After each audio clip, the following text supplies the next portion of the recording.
오늘 하나님께서 저희에게 주시는 은혜의 말씀은 말라기서 3장 7절부터 12절까지의 말씀입니다. 말라기서 3장 7절부터 12절까지의 말씀, 하나님의 말씀을 봉독해 드립니다. 만군의 여호와가 이르노라. 너희 열조의 날로부터 너희가 나의 규례를 떠나 지키지 아니하였도다. 그런즉 내게로 돌아오라. 그리하면 나도 너희에게 돌아가리라 하였더니 너희가 이르기를 우리가 어떻게 하여야 돌아가리이까 하도다. 사람이 어찌 하나님의 것을 도적질하겠느냐. 그러나 너희는 나의 것을 도적질하고도 말하기를 우리가 어떻게 주의 것을 도적질하였나이까 하도다. 이는 곧 11조와 헌물이라. 너희 곧 온 나라가 나의 것을 도적질하였으므로 너희가 저주를 받았느니라. 만군의 여호와가 이르노라. 너희의 온전한 11조를 창고에 들여 나의 집에 양식이 있게 하고 그곳으로 나를 시험하여 내가 하늘문을 열고 너희에게 복을 쌓을 곳이 없도록 붙지 아니하나 보라. 만군의 여호와가 이르노라. 내가 너희를 위하여 황충을 금하여 너희 토지소산을 멸하지 않게 하며 너희 밭에 포도나무의 과실로 기한 전에 떨어지지 않게 하리니 너의 땅이 아름다워짐으로 열방이 너를 복되다 하리라. 만군의 여호와의 말이니라. 아멘. 오늘은 순종으로 누리는 축복이라는 제목을 가지고 말씀을 나누려고 합니다. 오늘 본문은 말라기 선지자의 5번째 설교입니다. 이 설교는 여러분 아마 성경에도 보면 제목 있는 곳에 보면 11조 뭐 이렇게 헌물 이런 식으로 제목이 달려 있습니다. 오늘 이 본문의 그 7절부터 12절까지의 말씀은 이 5번째 설교는 불성실한 11조로 임해서 하나님께 지은 죄악을 지적하고 그런 죄악에서 떠나서 저주에서 벗어나 은혜를 경험하고 축복을 누리는 방법은 무엇일까? 주님께서 돌이키라고 명령하고 있습니다. 돌이켜서 순종하기만 하면 무한한 복을 내려주시겠다고 약속의 말씀을 하고 있습니다. 오늘 7절을 보면 6절, 지난주에 봤던 6절하고는 아주 반대의 말씀입니다. 하나님께서 7절과 8절, 9절까지 백성들에게 왜 이들이 힘든 저주가 임했는가를 그 배경을 설명하고 있습니다. 오늘 그 7절을 보면 백성들에게 임한 심판과 저주의 원인은 하나님의 규례를 지키지 아니한 것 때문에 있다고 얘기합니다. 7절에 보니까 너희 열조의 날로부터 나의 규례를 지키지 않았다. 우리가 지난주에 봤습니다. 6절은 하나님은 변혁지 아니하나니 그러므로 야곱의 자손들아 너희가 소멸되지 아니하느니라. 하나님이 나는 결코 변하지 않는다. 너희들이 변해서 문제지 나는 안 변한다. 나는 영원히 너희들을 축복하고 너희들에게 언약을 지킨다. 그렇기 때문에 너희가 이렇게 많은 죄를 지음에도 불구하고 소멸되지 않고 멸망하지 않는다는 것을 말씀하셨습니다. 그래서 6절에서는 하나님은 언약을 변함없이 지켰는데 7절에 이스라엘은 항상 어겼다라고 얘기하고 있습니다. 그러니까 하나님께서 그들에게 주신 율법을 경멸하고 실행하지 않은 이스라엘의 범죄가 열조의 날 오래전을 못 그러니까 굉장히 오래전부터 시작되었다는 것을 보면 그들의 범죄가 상습적으로 반복됐다는 걸 이야기하고 있습니다. 한 번 잘못한 것이 아닙니다. 한 번 하나님의 말씀을 어기고 하나님을 경멸하고 하나님의 말씀을 순종하지 않은 것이라 반복해서 이것이 이미 삶의 죄의 습관이 들여진 것을 이야기하고 있습니다. 그러면서 말라기 선지자는 구체적으로 이들이 하나님의 말씀을 계속해서 반복해서 상습적으로 하나님을 반역하고 말씀을 어긴 것을 하나를 들어서 얘기하는데요. 8절에 보니까 사람이 어찌 하나님의 것을 도적질하겠느냐. 그러니까 결코 도적질할 수 없는 사실을 확인하는 반어법 표현으로 백성들의 죄악상을 극적으로 강조하고 있습니다. 이 도적질이라는 원어는 카바라고 한다는데요. 속여서 빼앗다, 약탈하다 이런 뜻이 있습니다. 어떻게 백성들이 하나님의 것을 도적질하고 속이고 약탈할 수 있을까요? 성경은 이야기하고 있습니다. 너희들이 11조와 헌물을 하나님께 드리지 않는다라고 얘기하고 있습니다. 11조 헌물이 레위인들과 제사장들을 위해서 또 11조를 드려지는 게 있어요. 11조 헌물은 세 가지로 드려지는데 첫째로는 그 성전에서 섬기는 제사장과 레위인들을 위해서 줍니다. 두 번째로는 압제받고 소외된 자들, 그러니까 과부, 고아, 나그네들을 위해서 이들의 필요를 채워주는 궁율의 사역을 위해서 11조 헌물이 있었습니다. 세 번째로는 곳간에 들여놓는 것이에요. 성전 곳간. 성전 곳간에 들여놓고 이것을 가지고 필요한 사람들에게 베푸는 사역들을 했습니다. 그런데 이것은 해도 되고 안 해도 되는 것이 아니에요. 하나님이 그들에게 명령했습니다. 하나님이 백성들에게 제정해 나온 율법입니다. 의무입니다. 그런데 11조 헌물의 의무를 이행하지 않는 것은 하나님의 소유를 약탈한 것 같은 것이라는 사실을 강조하면서 지적하고 있습니다.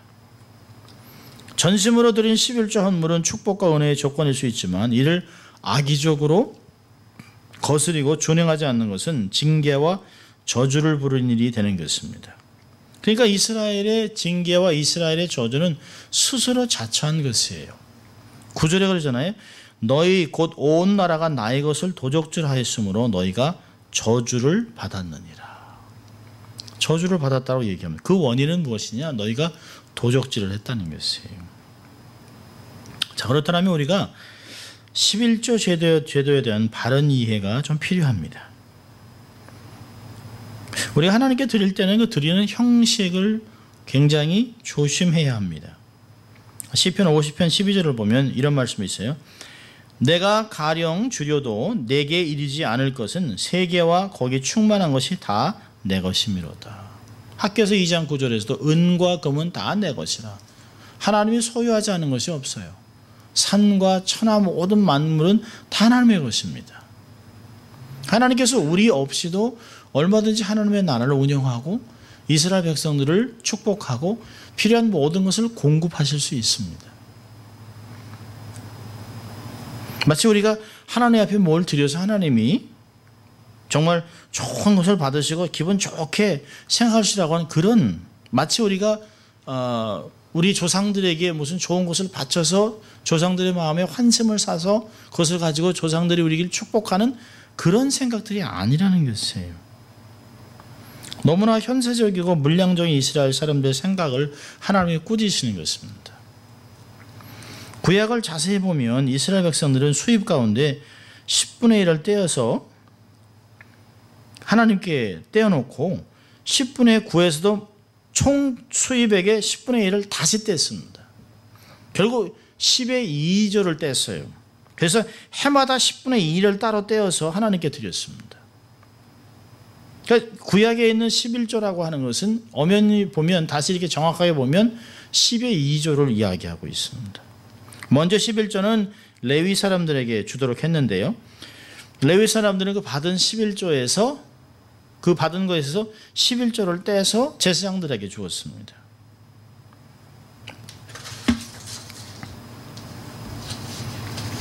우리 그 신명기 14장을 보면 22절부터 29절까지 보면 11조의 규례가 나와 있습니다.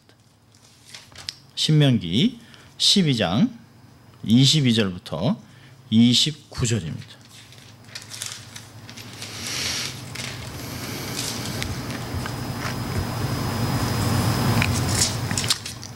14장입니다. 14장 22절부터 29절 11조의 규례입니다. 우리 한번 같이 읽습니다.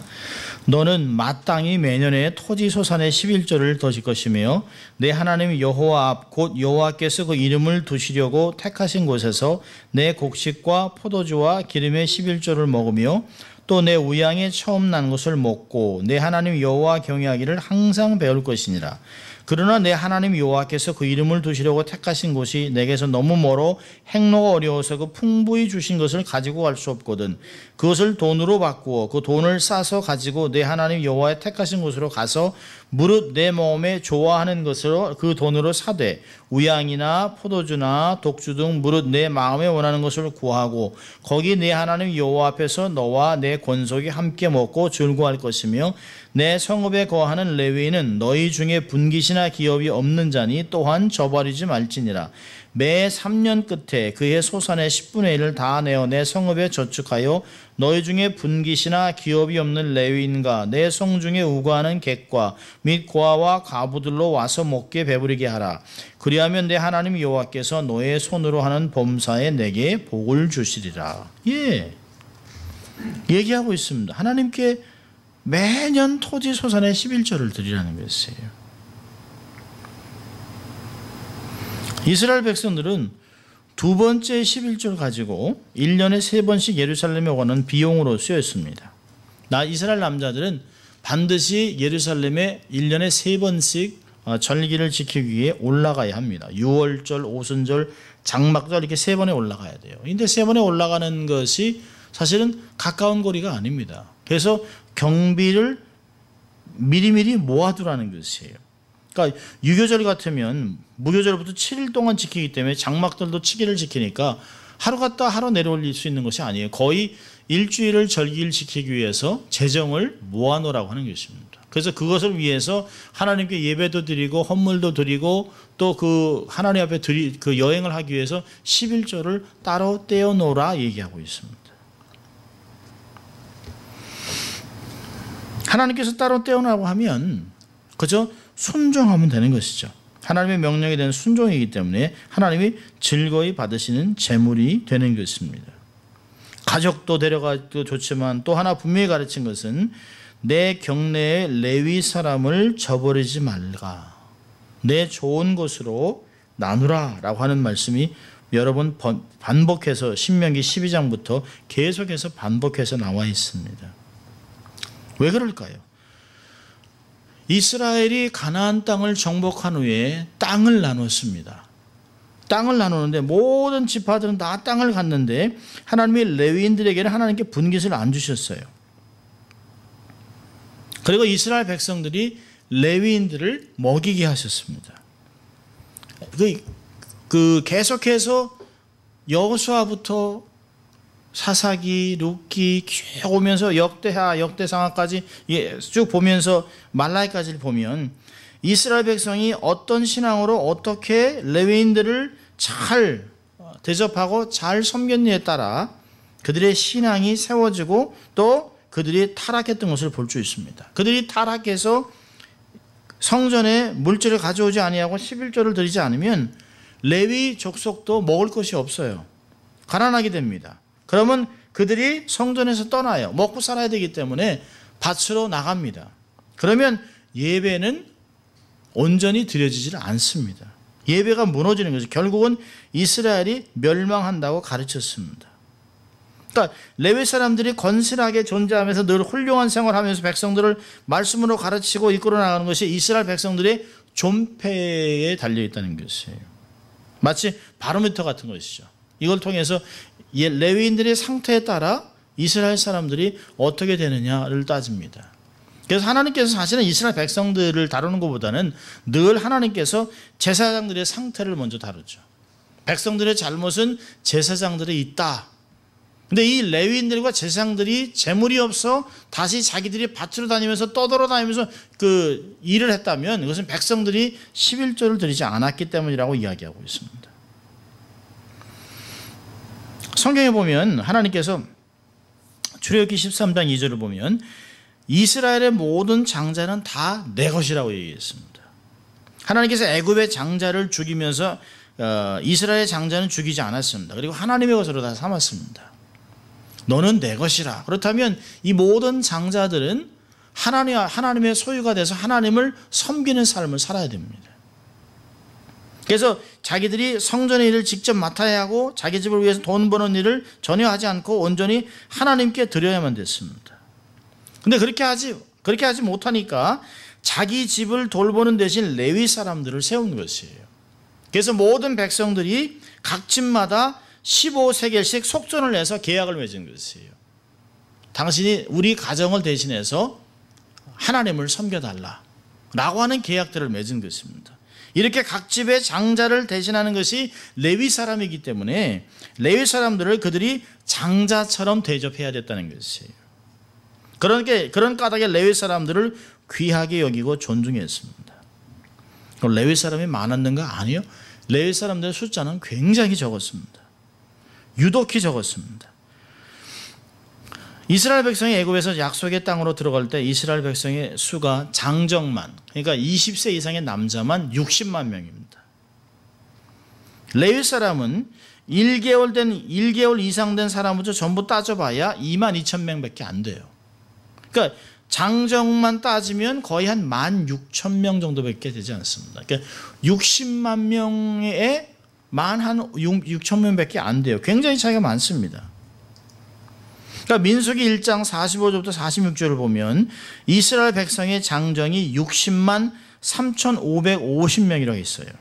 그렇다면 이스라엘의 장정 33명의 레위 사람 1명꼴이 되는 것입니다. 10사람이 모여서 10의 1을 줘서 균등하게 살아가는 것이 아니라 30명 이상이 각각 11조를 내므로 보통 일반인보다 3배의 수입을 얻게 됐습니다. 이와 같이 레위 사람을 잘 대접하도록 하나님께서 그런 제도를 만들어 놓으셨어요. 아론의 직계 남자만으로 된 제사장들에게는 레위 사람들이 모아서 11조와 좋은 헌물들을 주게 되어 있었습니다. 그렇다면 하나님께서 만든 제도에 따라서 살면 하나님의 일을 전적으로 하는 레위인들은, 제사장들은 항상 충족한 가운데 구애받지 않고 하나님의 일에 전념할 수 있도록 만들어 놓은 것입니다. 근데 우리가 오해하는 것 중에 하나는 11조라는 말을 10분의 1로 생각하는 것이 큰 잘못입니다. 10분의 1은 그냥 계산하는 표준이지 자기 소득의 10분의 1만 바치라고 하는 법이 구약에는 없어요. 구약에는 최소한 2년 동안은 10분의 1을 내고 제3년에 가서는 10분의 3을 내놓게 되어 있습니다. 이걸 가지고 레위인들을 위해서 떼어놓고 1년에 3번씩 그 예루살렘에 올라가는 것을 위해서 떼어놓고 또 가난한 과부와 나그네와 고아들과 필요한 사람들을 먹이는 궁유리 사업을 해서 또 하나를 떼어놓았던 것이에요. 우리가 한 가지 알아야 될 것은 이 모든 일이 다 돈으로 되는 것이 아니라는 것이에요. 그건 다 하나님이 유지하는 것이에요. 하나님 혼자 다 하실 수 있어요. 그런데 하나님이 영광스러운 사역을 사람들에게 동참할 수 있는 기회를 베풀어 주신 것이에요. 영광을 나눠주시는 것이에요.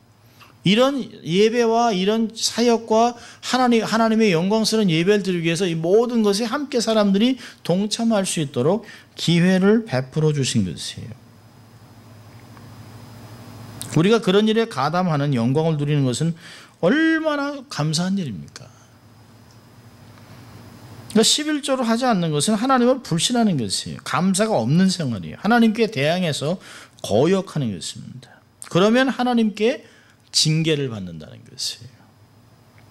당대가 아니면 후대에까지 계산이 됩니다. 신앙생활은 대개 3대 후면 결판이 나요. 하나님을 경외하는 자는 천대 만대까지 축복받지만 그렇지 않은 자는 저주와 3대에 완전히 끊어집니다. 3, 4대 가면 끝나요. 그러니까 후대에 우리가 무엇을 남겨줄 것인가는 지금 우리가 살아가는 삶의 어떤 결과로 나타날 수 있습니다. 사실 하나님께서 3대를 끊는다는 게 아니라 총체적으로 그 3대 전체를 다 할아버지, 아버지, 손자 대를 한꺼번에 하나님이 마르게 하세요. 그러니까 결국은 설 자리가 없게 되는 것을 말하고 있습니다. 자, 그렇다면 이것으로 끝난 것이 아니죠. 하나님은 늘 말씀하세요. 하나님은 매를 들었지만 백성들에게 그러나 너희들은 돌아와야 된다라고 하는 말을 하고 있습니다. 하나님의 은혜를 회복하는 방법들을 말씀하고 있어요. 하나님 앞에서 저주에서 벗어나 은혜를 회복하는 길을 구체적으로 가르쳐주고 있습니다. 그 첫째는 뭘까요? 내게 돌아오라는 것이에요. 7절을 보니까 내게로 돌아오라. 그리하면 나도 너희들에게 돌아가겠다. 하나님이 말씀하고 있어요. 구약의 선지자들은 회개하라 라고 하는 말을 하지 않습니다. 주로 돌아오라라고 얘기합니다. 신약에 와서 천국이 가까이 왔다 회개하라 라고 얘기하고 있습니다. 근데 사실은 그 신약에서 얘기하는 예수님의 말씀이나 세례요한의 말씀도 사실은 다 돌아오라는 뜻이에요. 하나님께로 돌아오라는 것이에요. 원래 너희를 부르신 그 신분으로 돌이키라라고 하는 의도가 있습니다. 3장 6절에서 하나님은 변하지 않습니다. 근데 인간은 너무 자꾸 바뀌어요. 우리가 원하든 원하지 않든 강요에 의해서 어떻게 하지? 계속 바뀝니다. 계속 바뀝니다. 그렇다면 변함없으신 하나님 앞에서 우리는 어떻게 해야 됩니까? 변하지 않는 하나님을 기준으로 해서 자꾸 돌아가야 되는 것이에요. 내가 조금 하나님께 멀어진 것 같다? 그러면 나를 자꾸 돌이키는 것이에요. 또 이렇게 가다가 내가 너무 왼쪽으로 치우친 것 같은데 오른쪽으로 치우친 것 같은데 하나님과 조금 거리가 있는 것 같다라고 느끼면 자꾸 하나님을 바라보고 하나님 앞에 계속 나가는 것이에요. 이것을 히브리서 12장 2절에서는 믿음의 주여 온전케 하시는 예수 그리스도를 바라보자는 것이에요. 주님이 여기 계시지. 주님이 저기에 계시지. 주님이 이쪽을 보고 계시지. 내가 그럼 그쪽으로 돌아가겠다라고 하는 그런 것들을 이야기하고 있습니다. 수시로 변하는 세상에 묻혀서 세상의 문화에 묻혀서 휩쓸려 가지 말고 하나님께 자꾸 돌아오라는 것이에요. 근데 하나님께 돌아가는 길은 이미 다 알고 있습니다. 근데 이스라엘 백성은 강팍하게도 어떻게 하나님께 돌아갈 수 있겠습니까? 우리가 어떻게 하나님께 돌아갑니까? 마치 방법을 전혀 모르는 듯이, 마치 하나님께 돌아가는 방법을 몰라서 나는 이러고 있다. 나는 하나님께 돌아가는 방법을 모르기 때문에 어떻게 할지 모르기 때문에 우리는 이렇게 살 수밖에 없어요 라고 하는 그런 태도를 보이고 있습니다.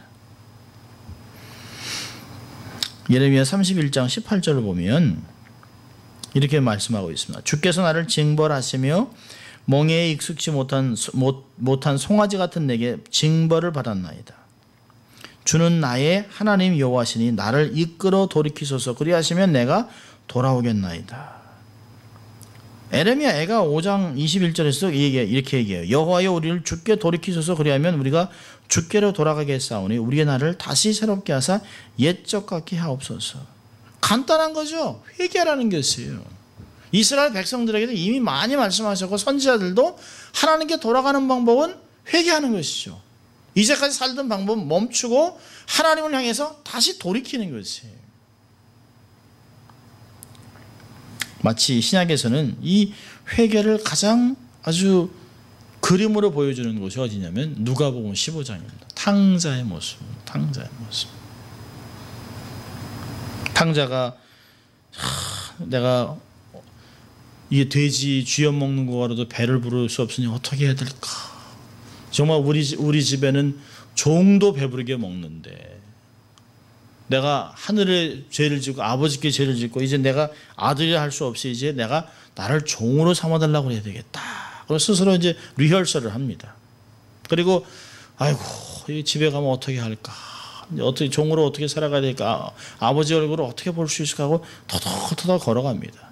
그런데 누가복음 15장 20절을 보면 아버지께로 이에 일어나서 아버지께로 돌아가니라. 아직도 상고가 먼데 아버지가 저를 보고 측은히 여겨 달려가 목을 안고 입을 맞추니 아들이 가로되 아버지여 내가 하늘과 아버지께 죄를 얻었사오니 지금부터는 아버지 아들의 일컬음을 감당치 못하겠나이다 하나 아버지는 종들에게 이르되 제일 좋은 옷을 내어다가 입히고 손에 가락지를 끼우고 발에 신을 신기라. 그리고 살진 송아지를 끌어다 잡으라. 우리가 먹고 즐기자. 이 아들은 죽었다가 다시 살아났으며 내가 잃었다가 다시 얻었노라 하니 저희가 즐거워하더라. 아버지의 마음이 여기 굉장히 중요한 게 나와 있습니다. 사실 누가복음 15장 23절에 그리고 살찐 송아지를 끌어다가 얘기할 때 이 살찐 송아지가 그냥 송아지가 아니에요. 아들이 오면 잡으려고 아버지가 준비해놓은 그 송아지입니다. 그 송아지.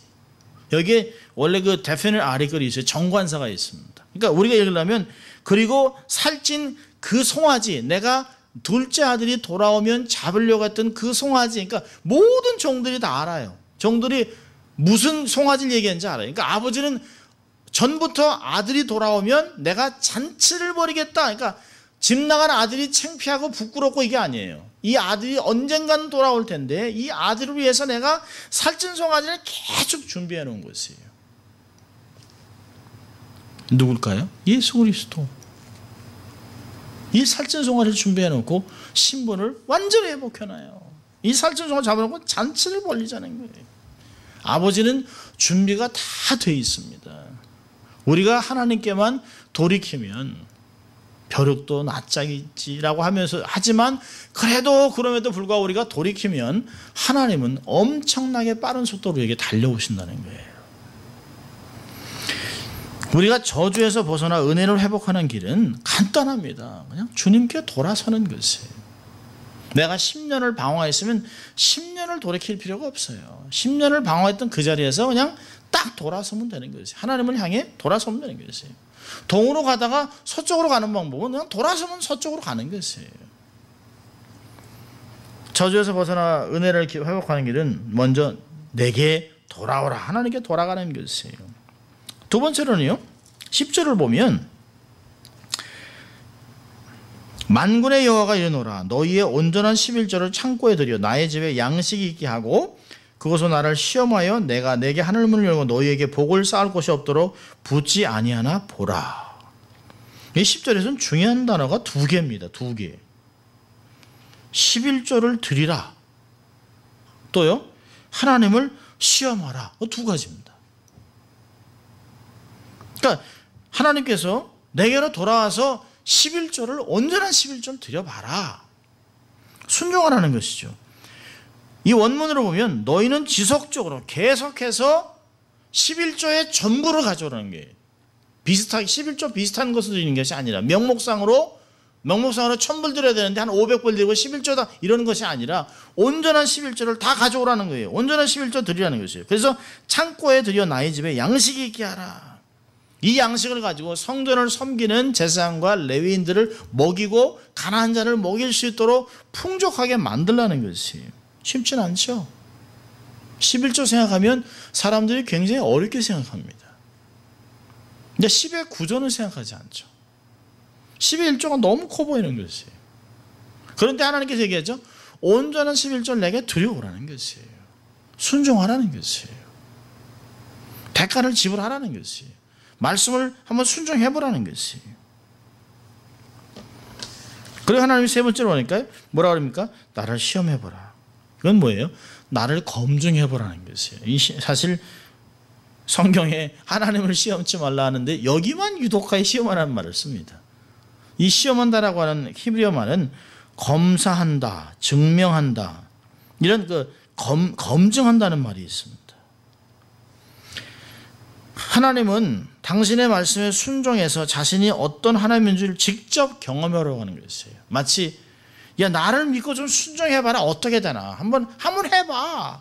그렇게 못 믿겠어? 한번 해봐. 어떻게 되나? 순종을 한번 해봐. 그리고 나를 검증해봐. 내가 거짓말하는 하나님인지 내가 말씀을 지키는 하나님인지 한번 해보라는 것이에요. 마음이 새롭게 변해서 온전하게 되어 삶을 하나님께 거룩한 산제사로 드리는 태도를 회복하는 것이 너무너무 중요한 것이에요. 사실 재물의 문제가 아닙니다. 사실은 신명기 6장에서 말씀했잖아요. 너는 마음을 다하고 성품을 다하고 힘을 다하여 내 하나님 여호와를 사랑하라. 하나님을 경외하는 것이 키포인트예요. 하나님을 사랑하면 사실 마태복음 6장 21절에 내 보물이 있는 곳에는 내 마음도 있다. 우리가 돈을 쓰는 걸 보세요. 아깝다 하지만 내가 원하는 데는 씁니다. 우리가 하나님을 사랑하고 하나님을 경외하고 하나님을 공경한다면, 하나님의 말씀을 존중한다면 사실 돈은 따라오는 것이에요. 하나님을 경외하고 그분을 사랑하고 은혜를 기억한다면 무엇인들 못 드리겠습니까? 내게 모든 것을 주신 하나님보다 재물이 더 커 보이니까 못 드리는 것이에요. 심령이 병이 든 것이죠. 11조 문제는 하나님 앞에 감사로 이어져야 되는 것이에요. 하나님 앞에 너무나 감사하고 너무나 감격해서 12일주뿐만이겠습니까? 나의 전부 청춘도 생명도 하나님께 다 바치겠습니다 하는 뜻이 되어야 되는 거죠. 그러니까 목회자가 되는 것이에요. 세상에서 돈 버는 거 다 포기하고 돈을 드릴까 시간을 드릴까 재능을 드릴까 하다 보니까 그게 아닌 삶 전체를 드리려고 하니까 목회자가 되는 것이에요. 물질을 선교해볼까? 시간 내서 해볼까? 아니, 그것까지는 부족해. 하나님 내게 주신 은혜가 너무 커요. 그러니까 선교지로 나가는 것이에요. 11조 헌물은 율법으로 주어졌지만 사실 은혜와 축복의 통로입니다. 하나님께서 은혜를 받는 축복의 통로로 수단으로 하나님이 주신 것이에요. 신명기 우리 14장 읽었습니다만 29절에 너희들이 레위인과 내 성중에 우거하는 객과 고아와 과부를 와서 많이 충분히 먹을 수 있도록 11조 헌물을 드려라. 그리하면 내 하나님 여호와께서 너희 손으로 하는 범사에 내게 복을 주시겠다 약속하셨어요. 오늘 10절에도 그러잖아요. 나를 시험해서 내가 하늘문을 열고 너희에게 복을 쌓을 곳이 없도록 붙지 않은가 보라는 거예요. 경험해봐요. 보라는 단어가 뭘까요? 옆에다 써놓으세요. 경험. 제발 좀 나 좀 경험해봐라. 내가 어떤 사람인지, 내가 어떤 하나님인지 제발 좀 삶으로 체험해봐라. 그렇게 얘기하고 있습니다. 머리로 알지 말고 경험해보라는 것이에요. 하나님께서 순종한 자에게 주시는 복은 대단합니다. 대단합니다. 10절에 뭐라 그럽니까? 내가 하늘문을 열고 너희에게 복을 쌓을 곳이 없도록 붙지 아니하나 보라. 하늘문을 연다는 건 뭐예요? 이른 비 늦은 비 우리에게 필요한 모든 것을 주셔서 우리의 삶에서 풍족하게 성장하게 하겠다는 것이에요. 내 삶에 있는 아주 삶을 비옥하게 만들어서 우리가 정말 믿음으로 뿌리는 씨마다 30배, 60배, 100배를 거둘 수 있도록 이른 비와 늦은 비를 통해서 풍성한 수확을 거두게 하시겠다는 것이에요. 이게 원래 원문을 보면 더 이상 필요가 없을 때까지 부어주겠다. More than sufficient. 얼마나 기가 막힌지 몰라요. 우리의 필요를 넉넉하게 채우신다는 거예요. 하늘문을 활짝 열어서 곡식을 쌓을 것이 없도록 부어주겠다고 얘기하고 있습니다. 하나님 말씀대로 순종하며 영육간의 풍족한 삶으로 변화받게 된다고 얘기하고 있어요. 이게 만군의 여호와의 말씀입니다. 제가 아는 장로님은 연세가 지금은 80이 넘으셨습니다만 10의 1조를 드리다가 이것 가루는 너무 부족하다는 거예요. 10의 2조, 3조, 4조 계속 늘리셨어요. 10의 9조까지 드리고 살아도 나머지 10의 1조가 너무 크니까 풍족하게 산다는 것이에요.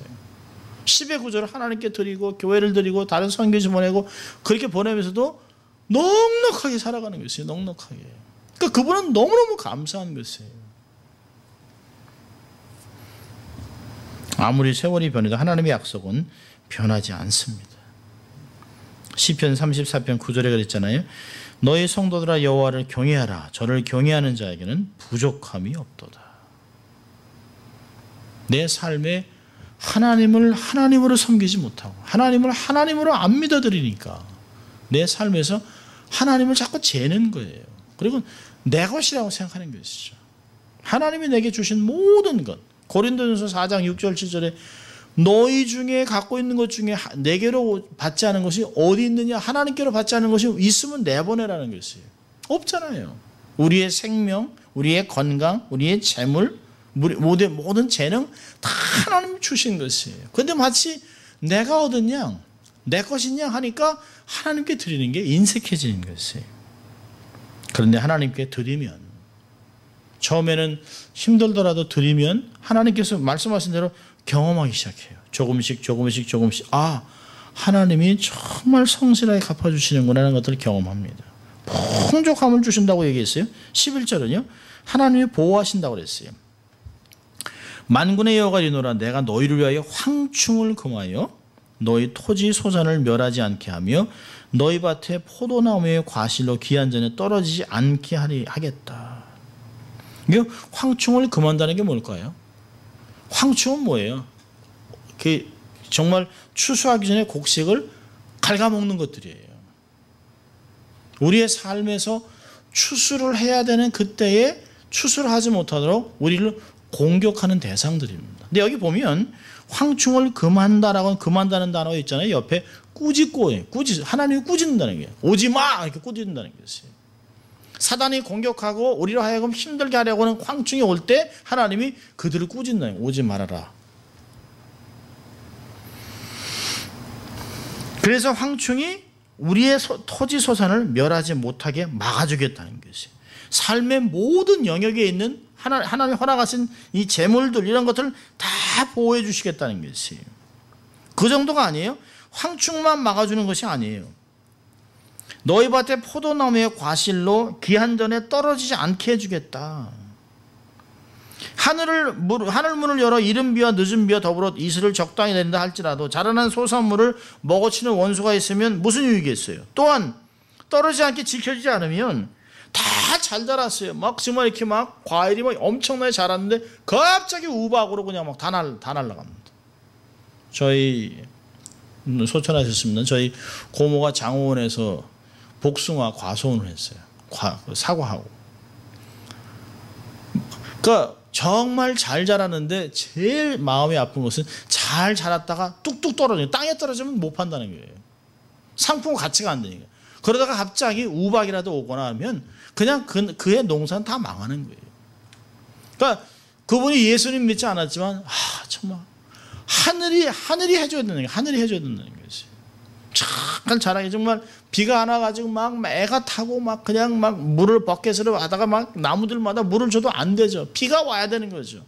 비가 적당히 와서 잘 자랍니다. 잘 자랐는데 커졌는데 뚝뚝 떨어져요. 저희들은 그 고모한테 가면 고모님이 그럽니다. 떨어진 것만 먹어라 이놈들.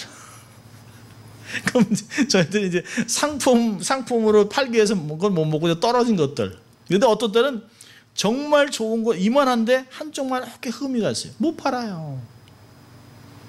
그걸 이제 어떻게 해서인지 뭐 그냥 가족들 주고 막 덤핑해가지고 싸게 팔고 그러기도 하고, 또 뭐 과일이니까 막 와서 뭐 새들이 쪼고, 한 번은 그냥 우박이 와가지고 그냥 몽땅 다 떨어졌어요.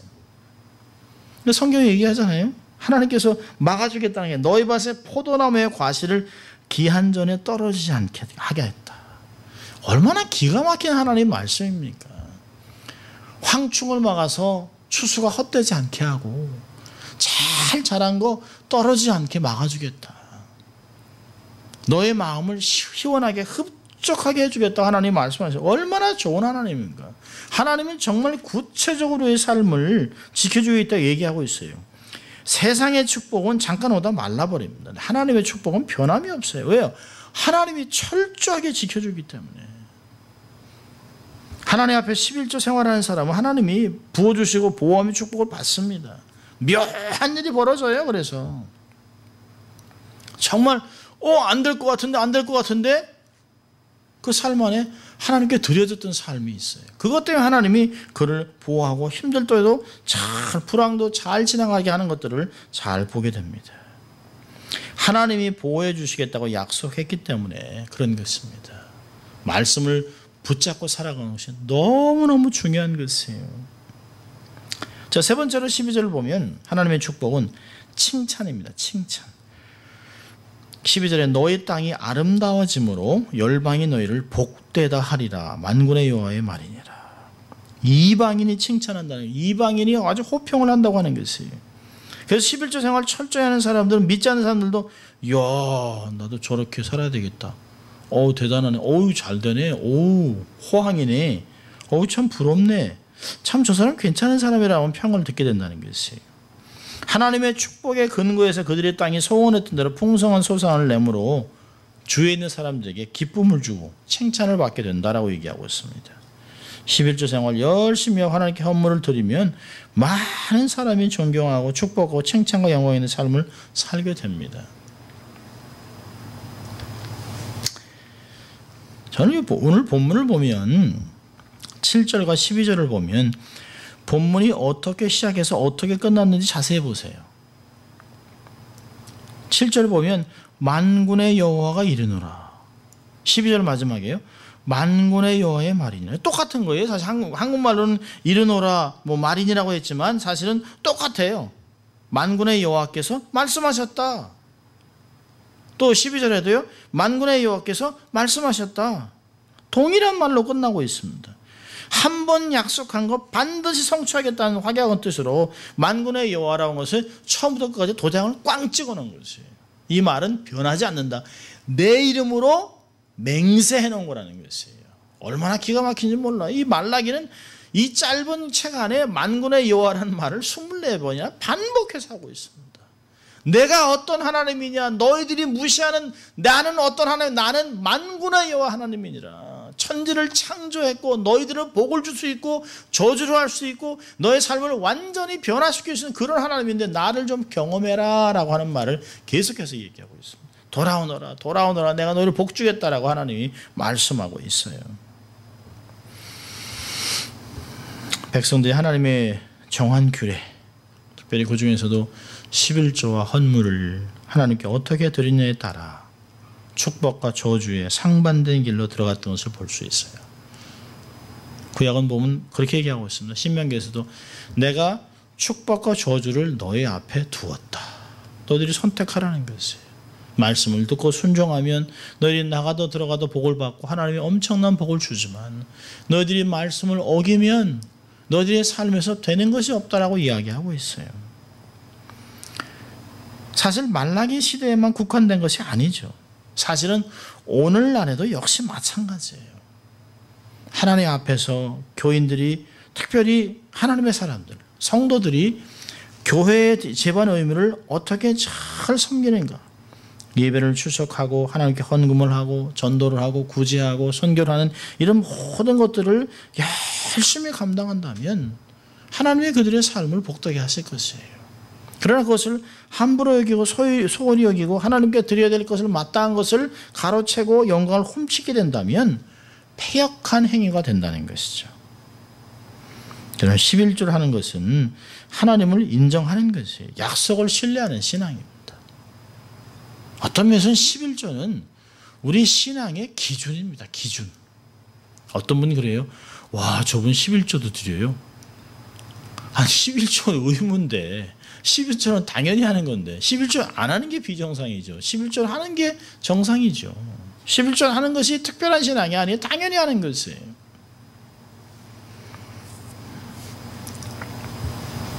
저희 아버님도 어머니 참 믿음이 좋으셨는데 저희 아버님도 나중에 신앙생활 하셔가지고 11조 너무 크다는 거예요. 자꾸 그냥 내가 감사헌금으로 드린다. 그래서 저희가 아버지 자식들 둘이 전도사인데 그 사역자인데 하나님께 드리세요. 11조 드리면 하나님이 갚아주십니다. 근데 저희 어머니도 어머니 그러니까 이제 뭐 꼬부쳐 놓는 거예요. 조금씩 꼬부쳐가지고 11조를 만들어가는 건데 그게 아니죠. 그러니까 뭐 어떤 때는 이제 어머니하고 아버님하고 막 말다툼하세요. 왜 자식들 둘이 사역자인데, 그 아버지가 부모가 돼가지고 11조 안 하느냐. 11조 성경에 하라고 했는데 하면 하나님 복 주신다는데. 근데 뭐 이제 어떤 때는 막 기분도 안 좋으시고 어떤 때는 막 기분 나쁘고 약주도 드시고 막 그러세요. 그런 이제 어느 때가 돼가지고 이제 11조를 하겠다고 결정을 하셨어요. 근데 11조를 이렇게 하면서 11조를 이렇게 드리면서 잘 되는 듯 했다가 저희들이 이제 파산을 하게 됐습니다.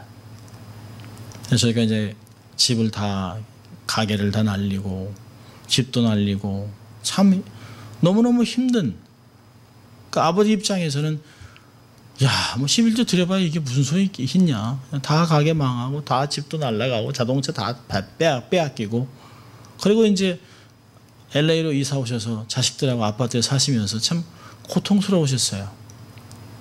그런데 하나님이 신실하게 세월이 지나면서 하나님이 하나둘씩 갚아주셨어요. 어떤 상황을 통해서 아버지에게 믿음이 들어가게 하시고 이제까지 쭉 삶을 돌아보니까 하나님이 하셨다. 그러니까 그 당시에는 하나님이 하셨다는 걸 너무 확실하게 믿었습니다.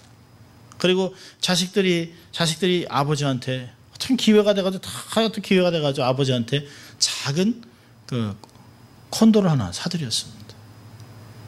너무 좋아하셨어요. 그때 다시 집사람들 다 아시지만 저희 아버님이 어머니가 그랬습니다. 이 일생 평생 가장 행복한 시간을 2년을 사셨다고 그러셨어요. 교회에서 새벽기도, 금요예배, 주일예배, 성경공부 안 하신 것이 없었어요.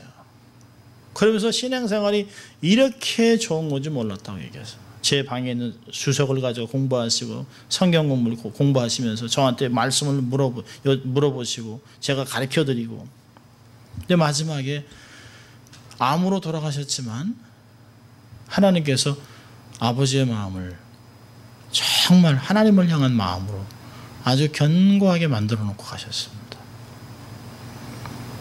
하나님은 실수하지 않습니다. 그리고 자식들을 믿음 안에서 살아갈 수 있도록 하나님이 불러주셨습니다. 하나님 앞께서 기뻐하시는 순종의 제사의 삶을 살아드리면 지금은 손해보는 것 같아요. 지금은 좀 바보 같기도 해요. 이렇게까지 드려야 할까? 내가 지금 먹고 살기도 힘드는데, 이거 조금 세이브하면, 조금만 세이브하면 좀 목돈이 모일 것 같은데, 아니요, 그렇지 않아요. 큰 그림을 보면 하나님 앞에 내가 헌신하고 믿음으로 순종을 하면 하나님이 그걸 기쁘게 받으셔서 결국은 하나님의 영광 거두시고 우리의 삶을 다음 세대까지 복되게 하는 것들을 경험한다는 것이에요. 하나님이 그런 하나님이에요. 하나님은 경험해야 합니다. 빌립보서 4장 19절에 했습니다.